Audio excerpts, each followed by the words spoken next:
Hello, and welcome to the GRACE podcast series. My name is Denise Brock, and I am the Operations Director for the Global Resource for Advancing Cancer Education, or GRACE.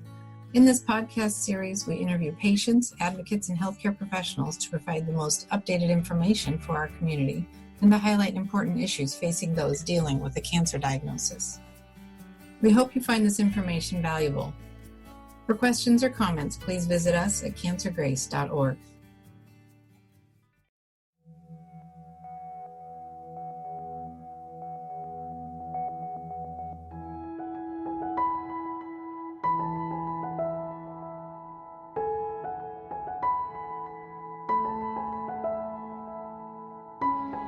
The question I have to tackle today is there any treatment for HER2 non-small cell lung cancer?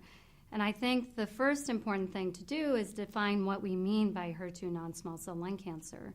So there are different abnormalities that can occur that result in HER2 positive non-small cell lung cancer. So first, if we're talking about abnormalities or in the gene known as mutations, there is HER2 mutated non-small cell lung cancer. The genes can also be amplified, and then we call that HER2 amplified non-small cell lung cancer. In addition, HER2 can be overexpressed at the protein level, and we call that HER2 overexpressed non-small cell lung cancer.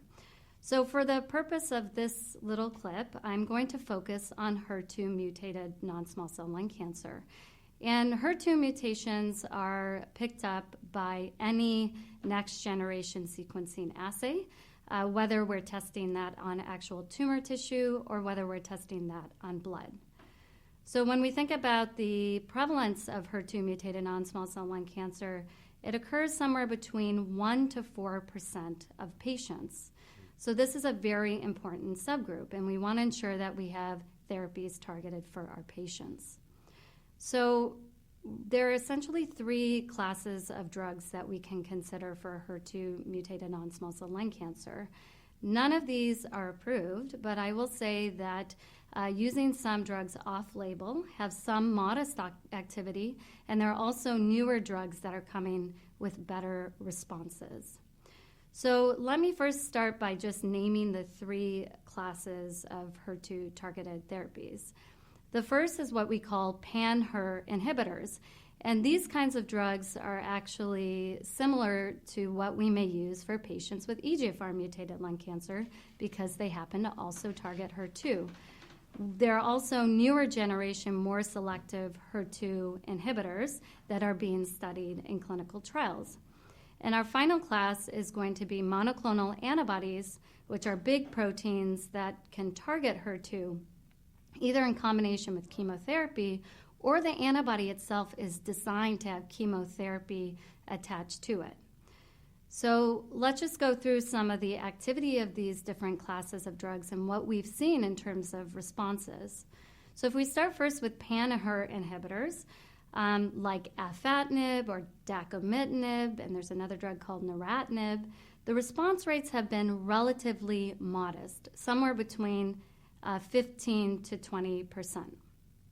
Then we have more selective targeted therapies against HER2 that are being developed in clinical trials.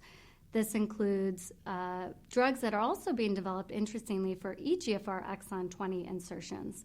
These drugs include poziotinib, TAK-788, and pyrotinib. And what's great is in at least the preliminary data is that we've seen that the response rates for these drugs do seem to be higher, around the order of 40 to 50%.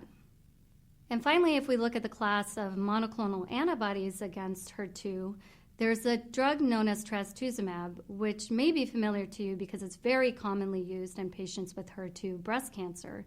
But we know that when we use this monoclonal antibody with chemotherapy, we can also see responses in our patients with HER2 mutated lung cancer. So there's been these newer monoclonal antibodies developed that where you don't have to necessarily combine with a separate chemotherapy, but the chemotherapy is in fact attached to the monoclonal antibody so that the drug directly delivers the chemotherapy to the area of need, which is where the HER2 abnormality sits. So with trastuzumab emtansine, or otherwise known as TDM1, The response rates with this drug in patients with HER2 mutated lung cancer is around 40 to 45%, so quite promising. And then there was a newer monoclonal drug antibody conjugate, which is what we call these drugs that have chemotherapy attached to them, and the response rate reported in those preliminary results were very hopeful, upwards of 80%.